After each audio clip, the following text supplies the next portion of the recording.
Hello and welcome back to another episode of Critical Reactions with your host Bryan. We're going to continue on with this week's theme, exploring bands who have changed singers. We checked out some Genesis just a little earlier ago with Peter Gabriel on vocals. We're going to be checking out some Phil Collins on vocals right now. We're going to be looking at the album A Trick of the Tail, which came out in 1976, only 3 years after Selling England by the Pound, which was the album we checked out earlier today. The song is called Robbery, Assault, and Battery. That's it's an interesting title there. Let's dive in, see what the song's about. Getting right into it too.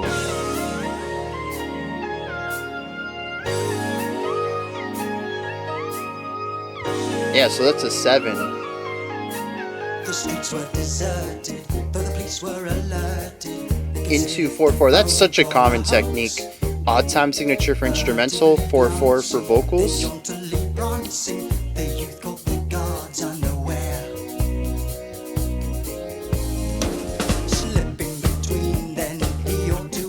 Dude, that's bouncy. Got the snare on 2 and 4, driving it forward. Something sneaky about the hi-hats earlier. Even the guitars over there are palm muted.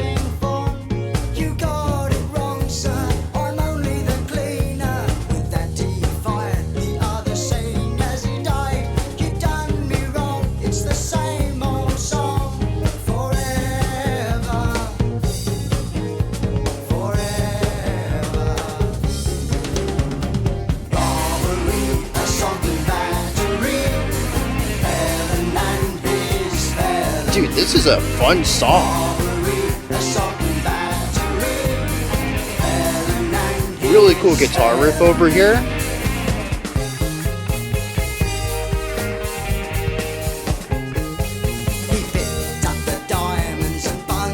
Really short interlude there before kicking back into the verse.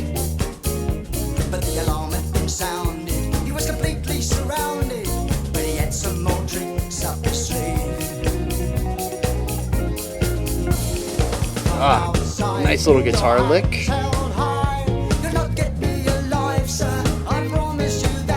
The guitar and organ are pretty much doing the same thing here.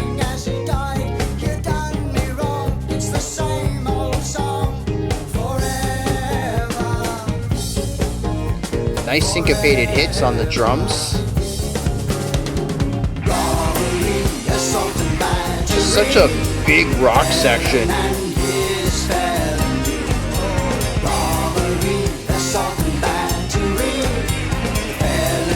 Bass is really syncopated here. I'm digging that. Adds to the overall groove. Oh, dude. Is this Phil on drums still?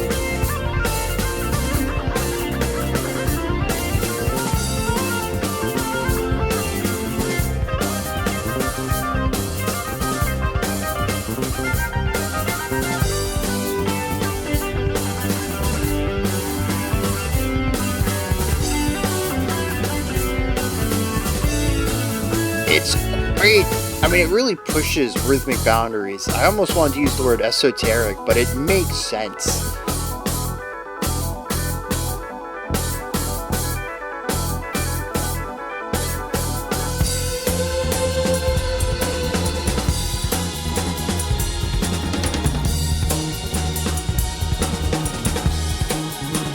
Okay, I gotta find out, is this Phil on drums?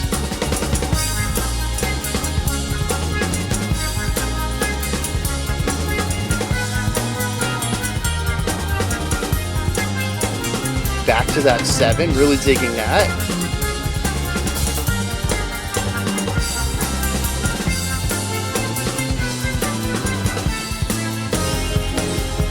He's leaving by the roof. The bastard's gone away. What always starts on the side. All right.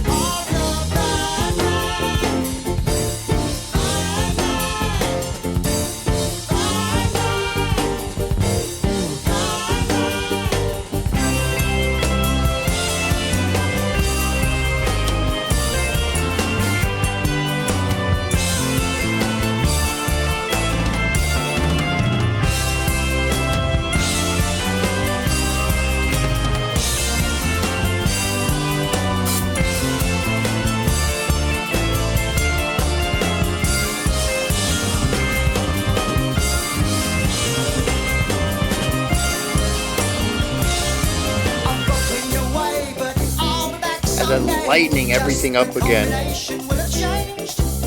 Someday they'll catch me, do a and they'll attach me. Until that day I'll write your crime wave. If they try to hold me for trial, I'll stay out of jail by paying my bail. And after I'll go to the court of appeals. A cheeky little piano line. It's the same old song. Just dotted quarters over and over, and it just works so good. With the toms over here.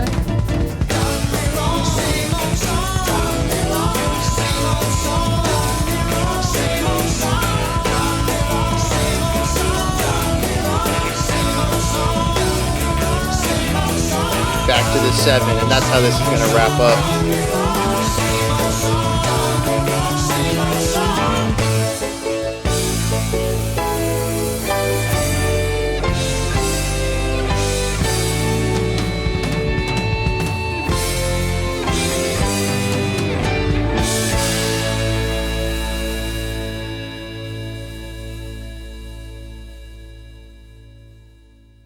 All right, that feels very modern.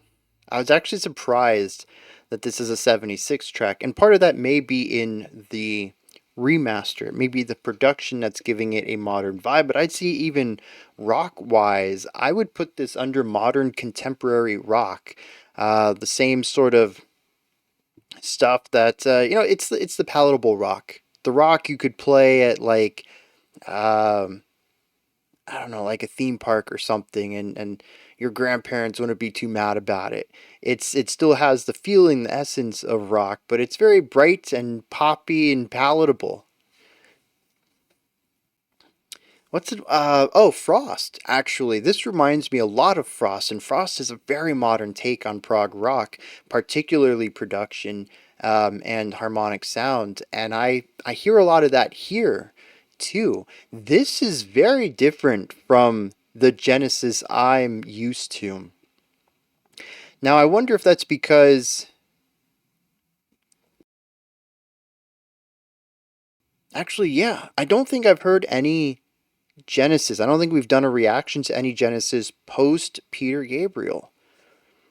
We certainly haven't done anything off of this album. None of these titles look familiar. I bring this up because there's still a Genesis element to it. Part of their DNA is still present here, but this does not feel like what I'm used to with Genesis. This is exceptionally palatable, digestible, I'd even say understandable. I mentioned earlier today in the other Genesis reaction that they're a band you really need multiple listens to get through or to understand because they pack so much depth into the music. I'm not saying that this is completely shallow, but I understood this. This was speaking a language I get, and it's only 3 years later. Now, I don't want to classify an entire era of Genesis of a band based off of one song. That's not fair. This may just be the equivalent of the single for the album. Something that's hyper palatable to draw people in, but this follows the verse chorus, bridge chorus pattern to a T. The bridge ends up being kind of jammy, and that's the part that reminds me of classic Genesis, or just Genesis from a couple years earlier. I say classic as if there's a big gap here. But other than that, the verse and the chorus don't feel very Genesis to me at all. They feel more symphonic pop rock, something like ELO would make. And that's not a jab at either Genesis or ELO, it's just a different style of music. I find this to be easier to dig into, and I think the analysis here is going to be better than usual when it comes to Genesis tracks, but I do think that there is a softening up of rough edges, and wearing its emotions on its sleeve a little bit more clearly, to me anyways. So let's kick into why I feel some of this stuff here. First off, one of the big things that stands out to me here is that aside from the bridge, which is a purely instrumental part, for the most part. There is a vocal bit that happens at the end to bring us back into the chorus, but aside from that moment, the vocals dominate in a way that we didn't hear earlier today. The vocals with Peter Gabriel consistently, I mean, this is something I can talk a little bit more broadly about, given that I've heard so much of Genesis with Gabriel. The vocals are just another instrument in the song. They do happen to have the words. People are probably going to latch on to those, but they're not more important than anything else. And I feel like there is more of a balance there. Here, the vocals are dominant. We have the guitar off to the right, we have organs, pianos, mellotrons off on the left, and the bass. And these three instruments are kind of hard to hear, maybe even distinguish a little. That might be due to the remaster. But they're very quiet compared to the vocals. And part of that I think might just be the remaster. Part of it might be the composition. Honestly, what they're doing is rhythmically interesting, but not really melodically interesting. It's a lot of vamping of chords, playing your chord in rhythmic ways. And we're going to get onto this in a second. I have a whole topic on rhythm in this song that I want to focus on, but I do want to say right there that the instruments are primarily rhythmically interesting. They usually just play chords. Sometimes there's a punctuating riff. I mentioned in the first verse, after we got through some of the quieter sections and brought the full band in, big bombastic style, the guitar had a cool little punctuating idea, a fun little rundown of a series of notes before returning back to, creating that rhythmic pulse there.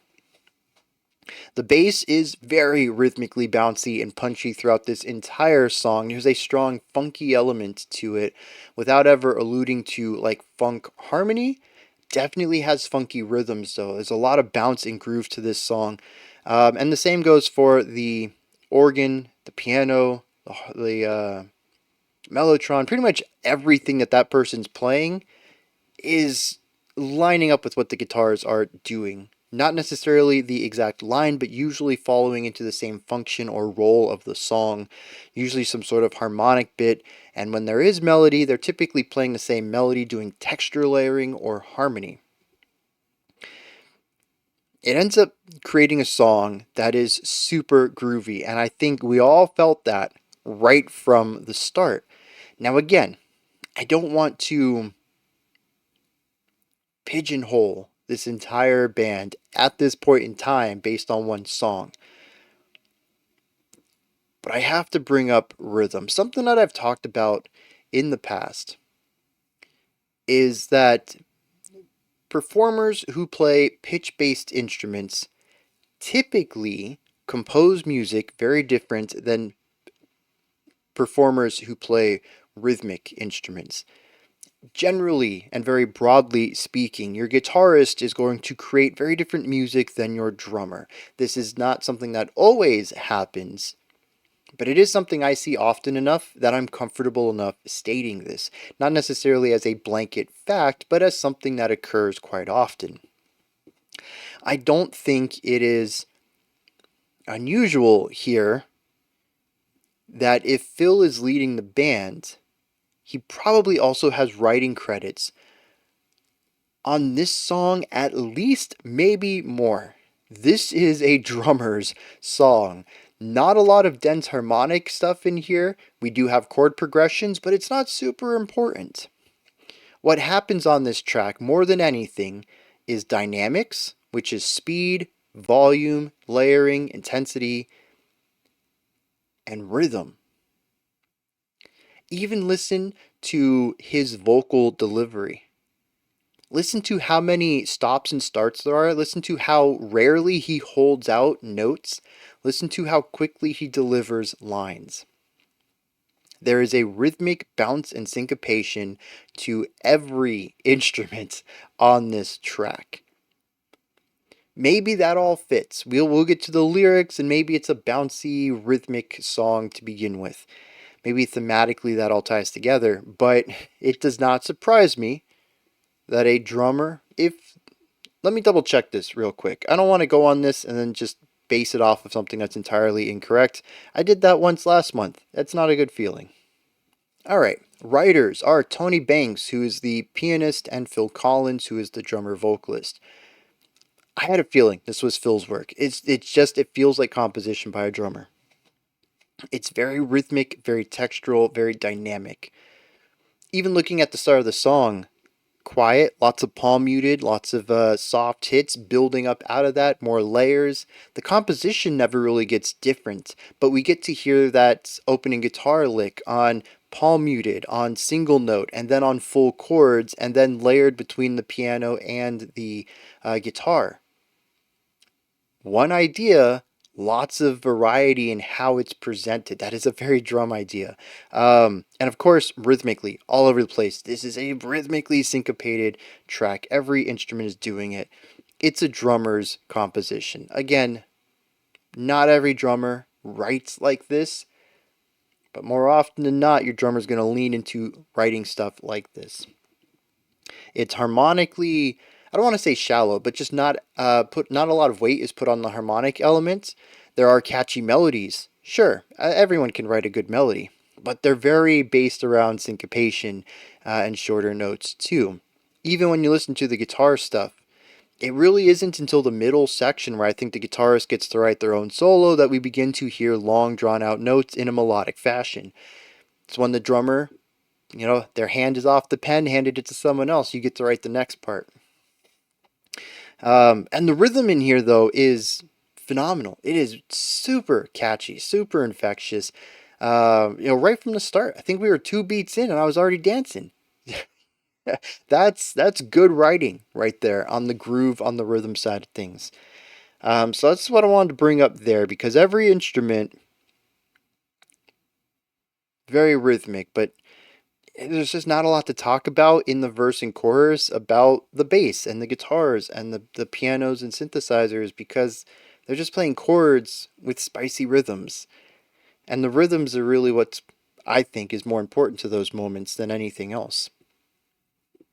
And so if the verses and choruses are mostly groove-based rhythmic things that play around with dynamics, like I explored at the beginning, kind of building up from small to large, that really leaves us just with the bridge left. And as I mentioned, this is a departure. This is what feels the most classic Genesis to me. This is layered. Lots of instruments are going off at the same time. It is dense. There is melodic flow to it, and there's also a linearity to it. I mentioned that the overall structure of this is just verse, chorus, bridge, chorus.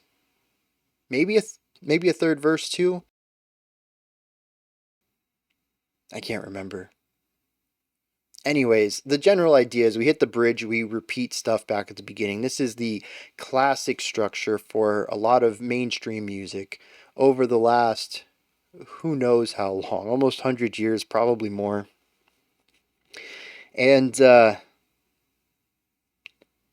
the bridge, though, deviates. I call it the bridge, like it is this singular monolith, but it's not. It's a plethora of smaller ideas moving in linear fashion. This, to me, is Genesis. Maybe older Genesis also has more standard structure to it. Maybe y'all just haven't given it to me yet. But a lot of the Genesis I've heard is very linear. They're focused on telling stories. And stories, while they might have cyclical patterns and callbacks, usually progress from point A to point B, and there's a walk between those 2 points. And that's how I feel like a lot of Genesis songs have been, that I've been exposed to, written. And so to hear a Genesis track like this kind of threw me for a loop.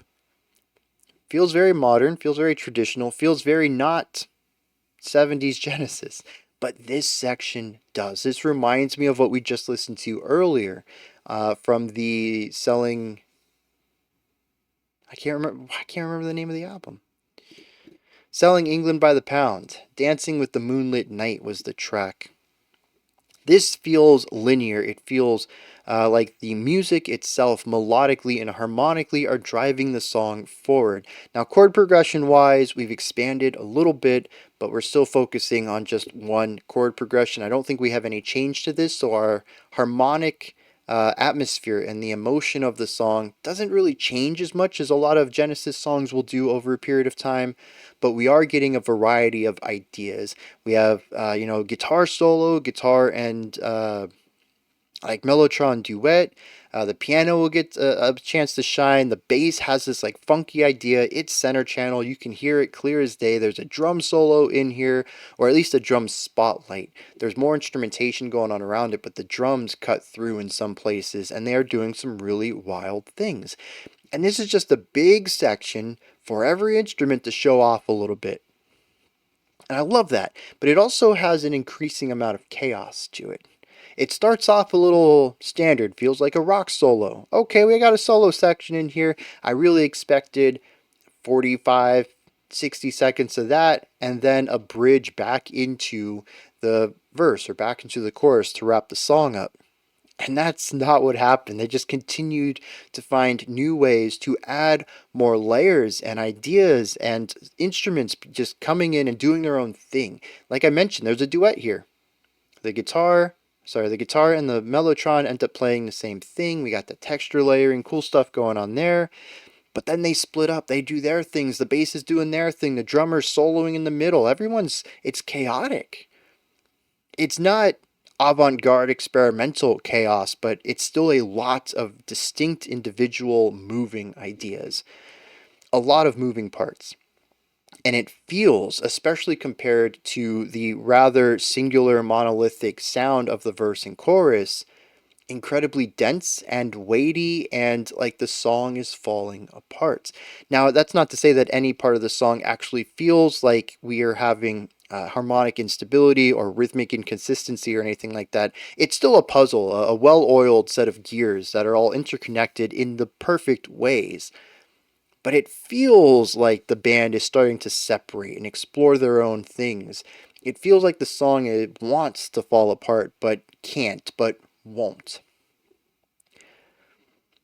And then we have a new vocal melody that comes in that begins to pull the instruments back in, rein them in, and swoop us into the outro. We return back to some familiar, more unified sounds. It's an interesting journey. I wonder if this was an attempt to make Genesis, how they were, I feel like they were already pretty popular, but that might be because, retrospectively, looking at the past, people are very fond of Genesis today. They have a massive following. Even on Spotify, they've got 7 million monthly listeners almost, which that's a pretty big number, for not being Taylor Swift. And for being, 50 years old at this time. But were they always popular? They feel like they probably were counterculture, no? Or was this sort of progressive rock part of culture? Regardless, this feels like an attempt to be more what I would imagine mainstream would be. Like I said, the rough edges are sanded down. It's more palatable, it's more digestible, it's exactly what it says on the surface. I can make sense of this in a way I can't usually with Genesis. And I'm curious if that was an intentional thing to widen their fan base what people would call selling out, or if this was just what they wanted to do at the time. Maybe they were tired of writing these long 8-minute epics, and a little 6-minute verse chorus ditty was what they needed at the time.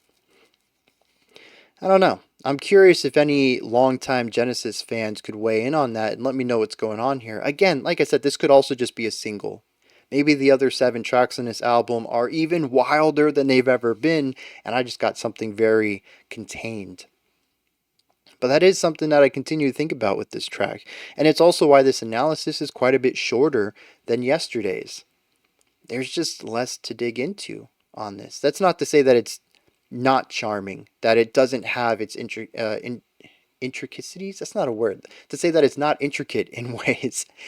It's easily read on the surface. And maybe that's an illusion, and maybe there's more, and I don't know how to get to that. But that is where I sit on this. Incredibly infectious. I love the middle part for a little bit of focusing on a past sound, but it's just a very rhythmic, groovy track with some solid, memorable melody lines too. Let me hit some lyrics on this. Well, yeah, let me hit some lyrics on this. Now, again, I don't want to make a blanket statement, but based on this song, Phil Collins is not a Peter Gabriel. This is just a story? I feel like a lot of Genesis features social commentary of some sort. Most of the Genesis tracks we've checked out, including the one from earlier today, are very political. There's usually some sort of metaphorical allusion towards very British things that I don't get. That happens way too often, but it's not even just like colloquialisms either. It's like historical context that you would need to know to get what he's talking about. Um, that's not to say every Genesis song is like that, but it seems there's a lot. This is not that. This is also a very surface level, let me tell you a pretty standard story. It is a story of a robber going into a jewelry store. I don't think it ever states. Maybe it's a bank because he goes. Well, no, he picks up diamonds. I mean, it could be a bank if they have like deposit box. Anyways, he robs a place. He gets money and diamonds. He kills a few people and he gets away scot free. That's the story. I want to touch on something. We'll get there in a second, though. The pre chorus, it intrigues me. Verse 1, though. The streets were deserted, though the police were alerted. They considered the phone call a hoax. Furtively glancing, then jauntily prancing, the youth caught the guards unaware. Slipping between them, he ought to have seen them, the eyes and their owners so near. With torch shining bright, he strode on in the night till he came to the room with the safe. The rhyme pattern here is interesting because we get rhymes. Furtively glancing, then jauntily prancing. He slipping between them, he ought to have seen them. Oh, that's the same word. With torch shining bright, he strode on in the night. So lines, the odd lines, 1, 3, 5, and 7 have interline rhyming right in the middle and right at the end. But the even lines don't rhyme with anything. What? That it works in the song. I never had anything call attention to it, but reading it out loud, it feels kind of awkward. If there were no rhymes at all, it would be fine. But the fact that there is a focus on rhyming, but not in a place people typically expect. So, anyways, I really like this because it says the streets were deserted, so our robber is outside. The police got a call. They're alerted, but they thought it was a hoax. And he slips between some guards unaware until a light was shown on him. This section was very quiet. I mentioned something about the hi-hat feeling very sneaky. It was closed hi-hat. It might have been the chord progression too. Was adding to this atmosphere. We left this rather quickly. It left my mind. I hadn't thought about it until I read these lyrics. We have somebody sneaking around. Now, here's the pre-chorus. Hello, son, I hope you're having fun. You've got it wrong, sir. I'm only the cleaner. With that, he fired, the other saying as he died, You've done me wrong. It's the same old song forever.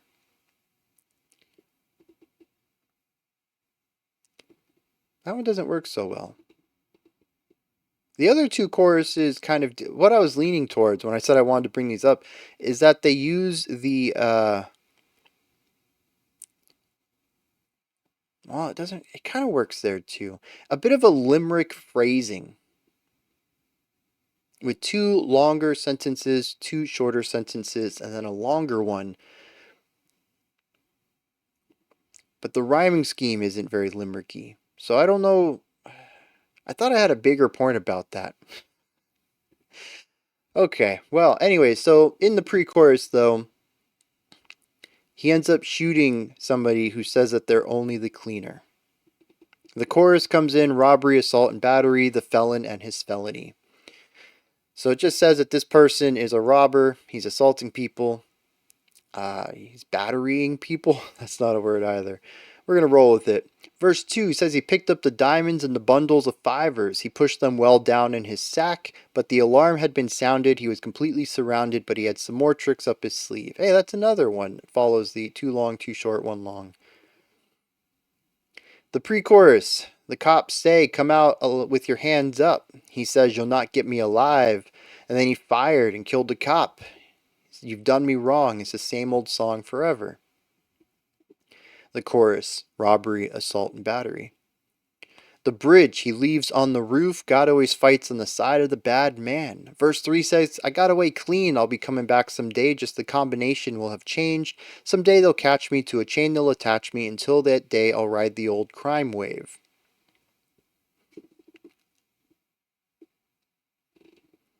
That, I think, is the only one that kind of has a soft rhyme there. The two short ones rhyme, catch me, attach me. And then the line 5 and line 1, day and wave, have a bit of a soft rhyme there. So anyways, yeah, he gets away. He says, even if they catch me, it might happen someday, but ain't today. But the pre-chorus, he says, if they try to hold me for trial, I'll stay out of jail by paying my bail. And after I go to court of appeal saying you've done me wrong, it's the same old song forever. So he says, even if you catch me, I'll find a way out. The outro is just altering done me wrong, same old song. Done me wrong, same old song. I don't understand the done me wrong thing. I mean, obviously, when he kills the cleaner, he says, you done me wrong. Yeah, the cleaner didn't need to die here. When he kills the cop says, you done me wrong. He definitely didn't need to die here. But then he says, if he's been, he says he'll appeal his court case by saying, you've done me wrong. But see, that would be a lie. But he still wants to bring it back. I don't know, man. I kind of get where they're going with it, but it's the same old song forever. So the idea of bad people doing bad things then trying to get away with it, is that what's the same old song? Maybe I'm looking too much into it. It's obviously just a story about a robber. But I don't know. It's Genesis. My brain's like, dig deeper. There's gold here. And I don't think there is this case time around. Case time? What is a case time? I don't think there is this time around. As for the song, though, the music, the beginning, like I mentioned, sneaky. I kind of like that. But we don't ever return back to that, even though I think he's still technically sneaking around this place in verse 2. The instrumental break, though, I mentioned was rather chaotic. This was definitely a big moment. This was between killing a top and escaping to the rooftops and trying to get away from the police. Yeah, I think the chaos of the more linear, layered writing that we have there, the higher focus on melody and contrasting melodic parts, absolutely works. I did forget to bring up the drums, though. I'm just going to say here, then, they're phenomenal. They completely had my jaw on the floor. Pretty much every moment of the song, Phil just absolutely destroyed this song. The complexity, the melodic drumming, the polyrhythms. It was just, the drummer was just always doing something wild. Seriously, go back, try to isolate just the drums. Forget about everyone else. There is never a dull moment. Phil dominates this song. He puts the rhythmic element into everyone's instrument. He sings and is produced louder than everyone else. Might not be his goal, might be a remaster thing. And then the drums dominate the sound all of the time. My ear is always drawn to them because they're the only thing really doing anything dynamic or complex. Phil really said, I'm I'm the spotlight of this song, at least. Y'all are gonna be the background drummers. I'm playing the melody. I'm singing the lead. Uh, Interesting track. Very different take on Genesis. And this is a case where I think it is because of the vocal shift, and particularly even songwriting duties. Kind of makes me want to listen to um, more of Genesis with Phil in the lead. Kind of see if this is a recurring thing or if this is just happens to be this track. I just got given the most obviously Phil Collins took control song from Genesis. Um, but these are my thoughts on Robbery, Assault, and Battery by Genesis. Let me know what you thought of this track. If there's anything that stood out to you, anything that you would like to add on to what I said, or correct me on if I was wrong about anything. Also, if you have your own interpretation or perspective on this track, please put all of that and any other thoughts you have down into the comment section. Above that, in the description box, you'll find a link to Linktree. It takes you here. You can find links to my music, ways to support the channel, a link to the Discord server, and so much more. Above that, if you could, like, subscribe, and ring the bell. I greatly appreciate all three of those. Alright, that wraps it up for today. I'll be back tomorrow, though, 5 p.m. Eastern Standard Time, 9 p.m. UTC as usual. Until next time, remember to be critical, not cynical, of the music you listen to, and have a fantastic morning, afternoon, or evening, whenever you choose to watch my videos.